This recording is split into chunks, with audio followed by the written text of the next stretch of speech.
আসসালামু আলাইকুম প্রিয় দর্শক আজকের পর্বে থাকছে বাচ্চাদের জন্য খুবই পুষ্টিকর, স্বাস্থ্যকর এবং মজাদার মুরগির কলিজার খিচুড়ি রেসিপি। এই রেসিপিটা কিন্তু আপনাদের অনুরোধের একটি রেসিপি। আপনারা অনেকেই আমাকে অনুরোধ করেছেন যে আপু কলিজা দিয়ে একটা খিচুড়ি রেসিপি তৈরি করে দেখান। তো আপনাদের অনুরোধ রাখতেই কিন্তু আমি আজকের পর্বে কলিজার খিচুড়িটা শেয়ার করছি।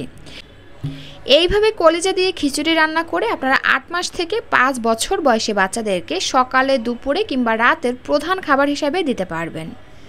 রেসিপির সঙ্গে অনেক গুরুত্বপূর্ণ তথ্য এবং টিপস থাকবে, যেমন কত মাস বয়স থেকে বাচ্চাকে কলিজা খাওয়াতে পারবেন, প্রথমে গরু, খাসি না মুরগির কলিজাটা দিবেন এবং সপ্তাহে কয়দিন দিবেন, এরকমের নানান টাইপের প্রশ্নের উত্তর আপনারা আজকের ভিডিওতে পেয়ে যাবেন। তো অনুরোধ করছি ভিডিওটি প্রথম থেকে শেষ পর্যন্ত দেখার জন্য, কারণ টেনে টেনে দেখলে অনেক গুরুত্বপূর্ণ তথ্য এবং টিপস আপনারা মিস করে যাবেন।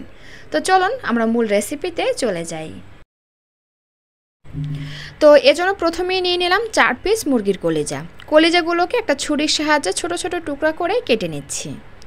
দর্শক, মুরগির কলিজা বাচ্চাদের জন্য বেস্ট কলিজা, কারণ গরু অথবা খাসির কলিজার তুলনায় বাচ্চারা মুরগির কলিজাটা খুব দ্রুত হজম করতে পারে এজন্য। আর এজন্যই কিন্তু ডাক্তার অথবা পুষ্টিবিদরা বাচ্চাদেরকে 8 মাস বয়স হলেই তাদের খাদ্য তালিকায় মুরগির কলিজাটা যুক্ত করতে বলেন। এই তো ছোট ছোট টুকরা করে কেটে নিয়েছি। তো এখন এগুলোকে বেশ ভালো করে ধুয়ে নেব। দর্শক, কলিজাটা পারফেক্টভাবে এবং মজাদার করে রান্না করার জন্য কিন্তু কলিজাটা ভালোভাবে ধুয়ে নেওয়া কিন্তু খুবই প্রয়োজন। তো অনেক বাচ্চাই আছে যে কলিজা থেকে যে একটা বাজে বা আষ্টে গন্ধ আসে, এজন্য খেতে চায় না। তো এজন্য আপনি এখানে 1 টেবিল চামচ লেবুর রস এবং পরিমাণ অনুযায়ী লবণ দিয়ে এটাকে বেশ ভালো করে কষলে এভাবে রেখে দিবেন 10 থেকে 15 মিনিটের জন্য। তো এই ফাঁকে সবজিগুলো কেটে নিচ্ছি। দেখুন, সবজি হিসেবে নিয়েছি একটা ছোট সাইজের আলুটাকে ছোট ছোট টুকরা করে কেটে নিয়েছি। আর নিয়েছি এইটুকু পরিমাণে মিষ্টি কুমড়া, এটাকেও আমি ছোট ছোট টুকরা করে কেটে নিচ্ছি। আপনারা আপনাদের পছন্দ অনুযায়ী যে কোনো ধরনের সবজি এখানে নিতে পারেন। নিয়ে নিলাম এখানে একটি টমেটোর অর্ধেকটা, এটাকেও আমি ছোট ছোট টুকরা করে কেটে নিচ্ছি। দেখুন দর্শক, আর নিয়েছি এখানে 4-5টার মতন পুঁই শাক। আপনারা কিন্তু পুঁই শাকের পরিবর্তে আপনাদের পছন্দ অনুযায়ী যে কোনো ধরনের শাক এখানে ব্যবহার করতে পারেন। শাকগুলোকেও ছোট ছোট করে কেটে নিয়েছি। আর নিয়েছি এখানে দেখুন চাল আর ডালগুলোকে বেশ ভালোভাবে ধুয়ে আমি পরিষ্কার করে নিয়েছি। তো এই হচ্ছে আমাদের উপকরণ। এখন কলিজাটা ধুয়ে নিয়ে চলে আসলাম চুলায় একটা প্যান দিয়ে তার মধ্যে দিয়ে দিচ্ছি পরিমাণ অনুযায়ী রান্নার তেল। এখানে রান্নার তেলের পরিবর্তে আপনারা ঘি অথবা বাটারও ব্যবহার করতে পারেন। তেল যখন বেশ ভালোভাবে গরম হয়ে আসবে, এই পর্যায়ের মধ্যে কলিজাগুলোকে দিয়ে দেব আর 1 চিমটি লবণ দিয়ে কলিজাগুলোকে বেশ ভালো করে ভেজে নেব। কলিজাগুলোকে একটু হালকা ভেজে নেওয়ার ফলে কিন্তু কলিজা থেকে আর কোনো বাজে স্মেল একেবারেই আসবে না। তো এই যে দেখুন, আমি হালকা করে ভেজে নিয়ে এবার তেল থেকে কলিজাগুলোকে তুলে নিচ্ছি। এবার এই তেলের মধ্যে দিয়ে দিচ্ছি একটি মিডিয়াম সাইজের পেঁয়াজ কুচি। তারপরে পেঁয়াজটাকে হালকা বাদামি করে ভেজে নিয়ে এর মধ্যে দিয়ে দিচ্ছি 1 চা চামচের মতন আদা এবং রসুন পেস্ট। দর্শক, বাচ্চার বয়স যদি 1 বছরের নিচে হয় সেই ক্ষেত্রে কিন্তু আপনারা এখানে মশলার পরিমাণটা কমিয়ে ব্যবহার করবেন।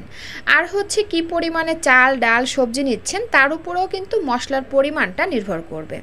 ভালো করে ভেজে নিয়ে দিয়ে দিলাম সামান্য একটু পানি, তা না হলে মশলাগুলো পুড়ে যাবে। তো এবার দেখুন কি কি মশলা দিয়ে দিচ্ছি এখানে 1 চা চামচের 3 ভাগের 1 ভাগ হলুদ গুঁড়া, সম পরিমাণে জিরার গুঁড়া, সম পরিমাণে গোলমরিচের গুঁড়া।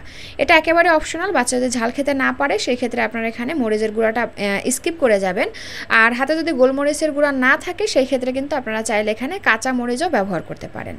দিয়ে দিলাম এখানে 2 টুকরা দারুচিনি এবং 2টি এলাচ, আর দিয়ে দিলাম 2টি লবঙ্গ। এবার এই মশলাগুলোকে বেশ ভালোভাবে কষিয়ে নিয়েছি। তো যখন মশলা থেকে তেলটা উপরে উঠে আসবে এই পর্যায়ে আমরা এর মধ্যে দিয়ে দিব ধুয়ে রাখা চাল আর ডাল। তারপরে নেড়ে চেড়ে ভালো করে মিশিয়ে নিয়ে এর মধ্যে দিয়ে দিব সবজি।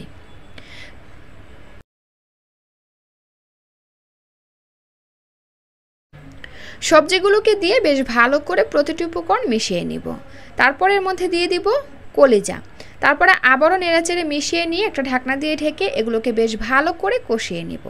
ততক্ষণ পর্যন্ত কষিয়ে নিব যতক্ষণ না পর্যন্ত এর গায়ের পানিটা শুকিয়ে একদম ভাজা ভাজা হয়ে আসে।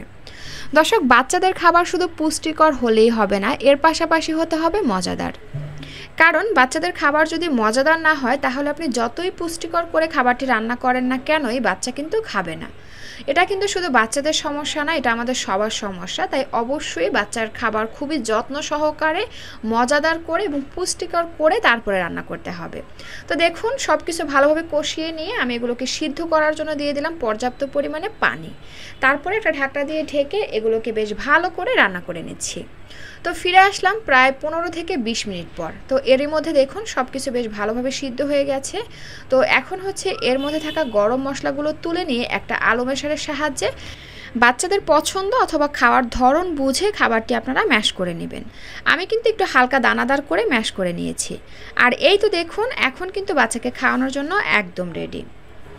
প্রিয় দর্শক, মুরগির কলিজায় রয়েছে নানান রকমের vitamin, iron, calcium, fibre, protein ছাড়াও আরও অনেক উপকারী পুষ্টি উপাদান। মুরগির কলিজায় থাকা ভিটামিন এ এবং ভিটামিন বি বাচ্চাদের দৃষ্টিশক্তি ও মস্তিষ্ক বিকাশে সহায়তা করে। পর্যাপ্ত পরিমাণে আয়রন থাকায় রক্তে হিমোগ্লোবিনের পরিমাণ বাড়ায়। তাই যখনই বাচ্চাদের হিমোগ্লোবিনের পরিমাণ কমে যায় তখনই কিন্তু আমাদের সর্বপ্রথম মুরগির কলিজার কথাই কিন্তু মাথায় আসে। আর কলিজায় যেহেতু পর্যাপ্ত পরিমাণে আয়রন থাকে তাই বাচ্চাদের হিমোগ্লোবিনের পরিমাণ ঠিক রাখতে অন্য খাবারের পাশাপাশি আপনারা বাচ্চাদেরকে সপ্তাহে 2 থেকে 3 দিন কলিজা খাওয়াতে পারবেন। তো দর্শক, এই ছিল আমার আজকের আয়োজন। ভিডিওটি ভালো লাগলে প্লিজ একটি লাইক দিবেন এবং বাচ্চাদের সহজ রান্নার পুষ্টিকর খাবারের রেসিপি পেতে আমার চ্যানেলটি সাবস্ক্রাইব করে বন্ধু হয়ে পাশে থাকবেন। এতক্ষণ সাথে থাকার জন্য অসংখ্য ধন্যবাদ জানিয়ে আজকের ভিডিওটি এখানেই শেষ করছি। আল্লাহ হাফেজ।